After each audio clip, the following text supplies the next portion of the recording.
Bienvenue dans un nouveau tuto Photoshop de niveau intermédiaire où je vais te montrer comment créer un color grading de manière très simple grâce à l'outil dégradé.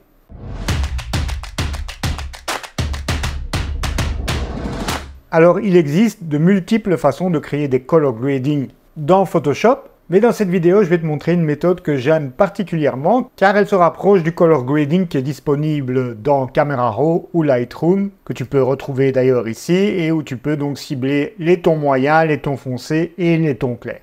Mais ici, le gros avantage de la méthode que je vais te montrer, c'est qu'elle ne nécessite pas de duplication du calque et qu'elle est encore plus modulable, je trouve, que celle de Camera Raw ou de Lightroom.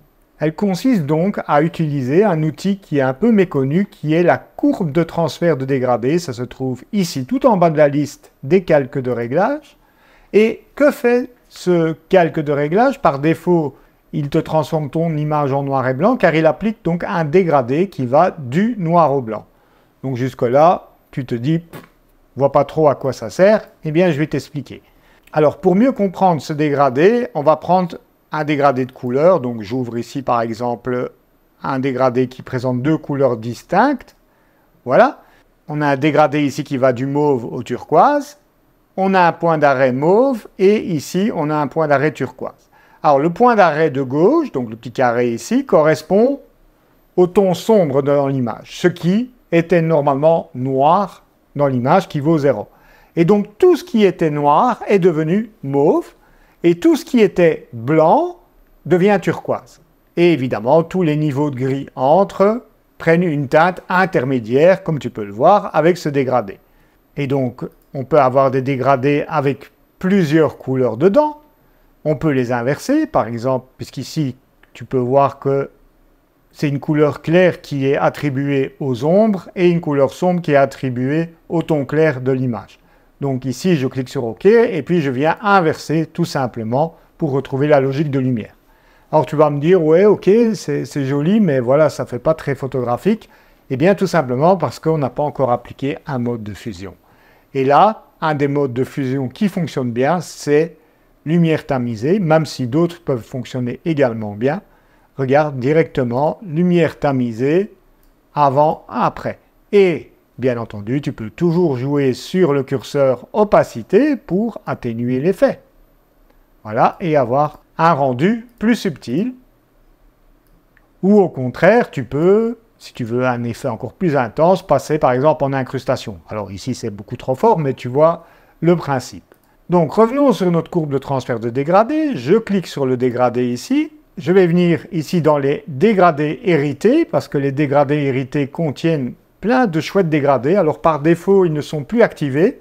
Je te renvoie vers la vidéo que tu trouveras en fiche ici quelque part au-dessus ou, rassure-toi, je la remettrai en fin de vidéo où je t'explique comment réintégrer tous ces dégradés fabuleux dans ta version actuelle de Photoshop.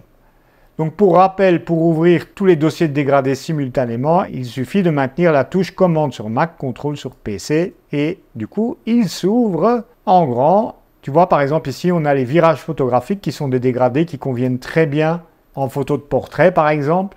Ou ici, je vais chercher dans harmonie de couleurs. Voilà, par exemple, celui-ci que j'aime assez bien, qui va donc appliquer une couleur mauve au ton sombre et orange au ton clair. Voilà. Alors attention, ici, j'ai le comportement inverse. Pourquoi? Tout simplement parce que j'ai coché inversé. Donc, hop, on inverse et voilà. Avant, après. Avant, après. Donc ne pas oublier de passer le calque en lumière tamisée. Et le gros avantage de faire ça, c'est qu'une fois que tu as passé ton calque en lumière tamisée et par exemple un peu réduit l'opacité, tu peux comme ça tester à la volée tous les autres dégradés. Donc ici, je fais commande ou contrôle-clic pour les ouvrir tous. Et tu vois, je vais bouger ma fenêtre un peu sur le côté. Tu cliques et tu vois le résultat en temps réel.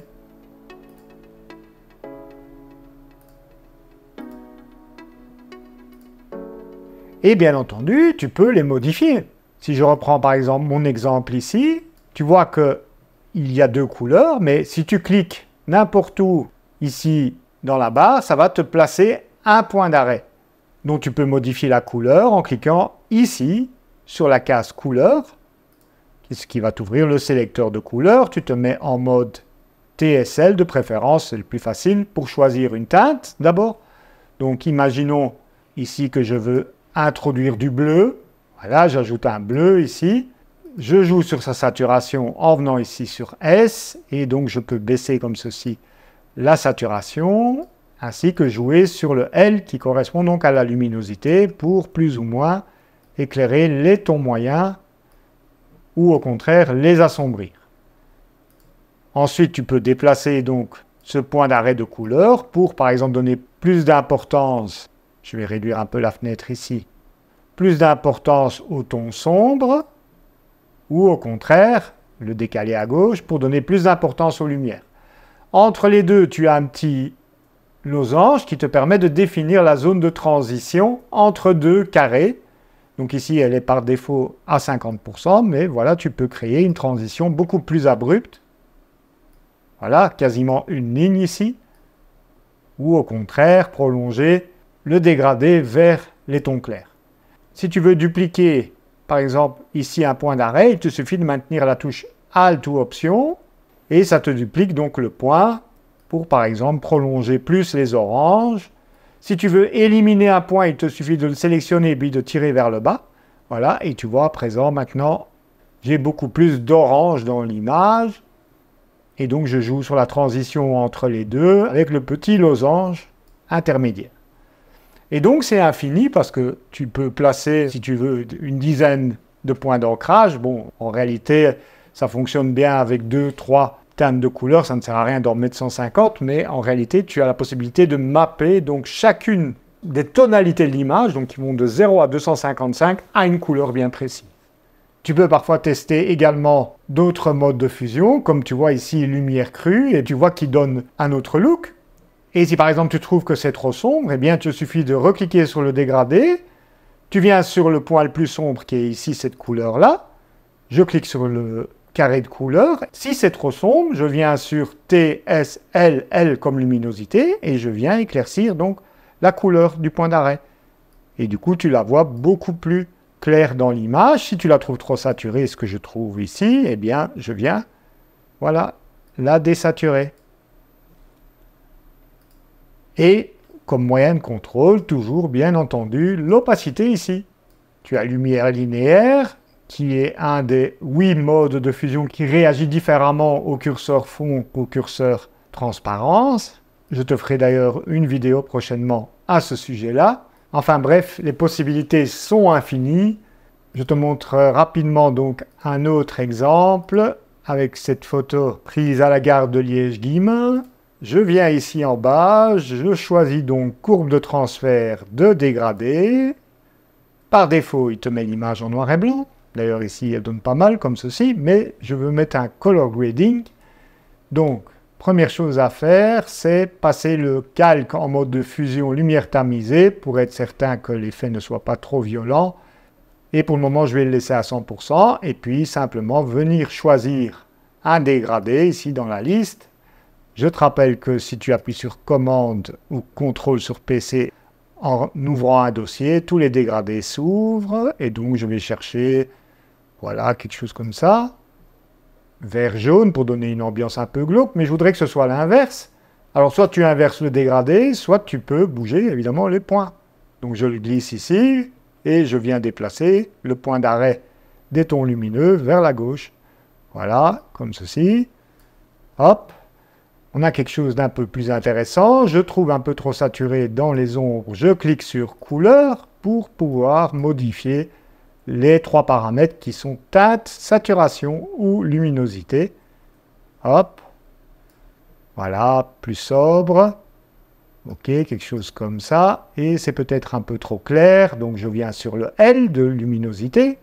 Et je viens baisser donc voilà, la luminosité. Ok. Ok. Et voilà, encore un petit avant-après.